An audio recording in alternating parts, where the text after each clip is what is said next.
Howell. Answer the phone. Shipley, I know you're there. Colonel! Taylor, where's Shipley?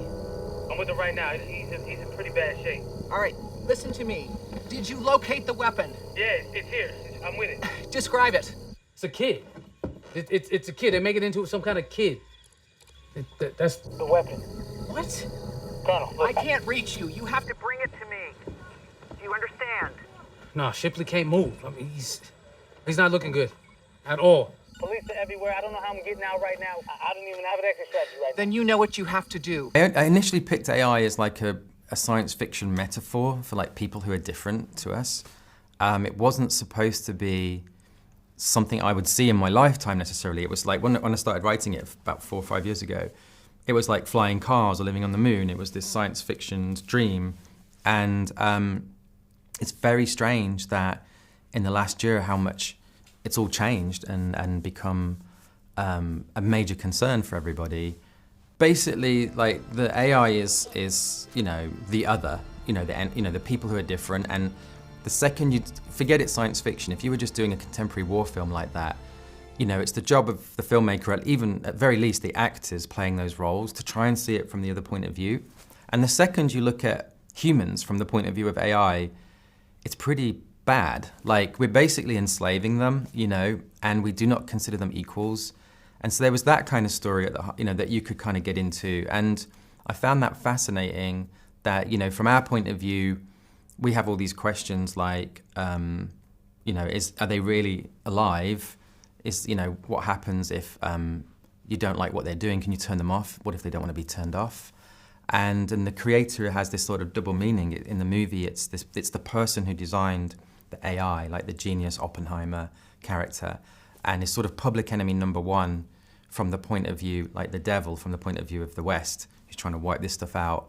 But in Asia, with the AI, it's God, and the Messiah kind of thing. And so, and I just really like stories that you think you think you're right, but then you go this side and they think they're right, and like a two trains heading for each other, like they're both very valid, and there's like no solution to this train wreck that's about to happen, and I find that really captivating. I got to do a very small little film. My first movie, like a lot of people, is very low budget, and we did things differently, where we went to Central America and there was like 5 of us in a van, and we drove around, and wherever we saw something interesting, we shot it, and then I sort of built the film out of all these interesting things and places. And then I got to do Godzilla and Star Wars off the back of that.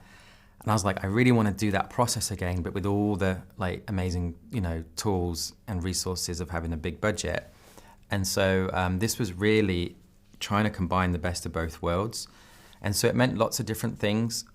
We went to for every scene in the movie, went to a real location. Like the cost of, if you get the crew small enough, the cost of flying them anywhere in the world is less than building a set against green screen. And so suddenly we could go anywhere. And so we went to the Himalayas, we went to volcanoes in Indonesia, jungle ruins in Cambodia, all these whatever it was that was felt good, we would go. And then basically we did the design work for the movie in post-production at the end. Normally you do that at the beginning, which meant that we could just find all these happy accidents, cut the movie together, and then whatever it ended up being, then we do all the design. And so it's like reverse engineering, like a big science fiction film. And I think as a result, the foregrounds and black backgrounds, they kind of blend in, and you can't, that's where the divide is a lot harder to spot, I think. Yeah. Alfred, we gotta go.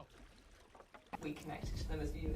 Yeah, there's two aspects. There's sort of robots in the movie, and then what you might call, we call them simulants, but kind of AI, human-looking people. And if you know that sort of classic diagram of from ape to man, we wanted to do from simple robot to humanoid robot, and see that kind of progression in the villages, just all friends with each other, hanging out.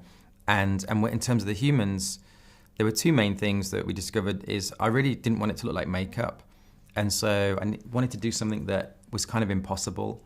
So punched a hole through the head, so that when you would see that, you go, that can't be real, and so that would throw you. And then another thing through trial and error we learned is that if you have to join, or we wanted to join the skin down to from the face to the body, So you've got this little throat piece of skin on the AI. Because when you cut that out, and it was just felt like a mask, like a decapitated person, which is not as in, like, it's not someone you want to go up and hug.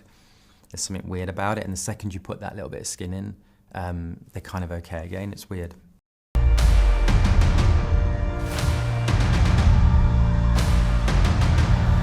Seatbelts.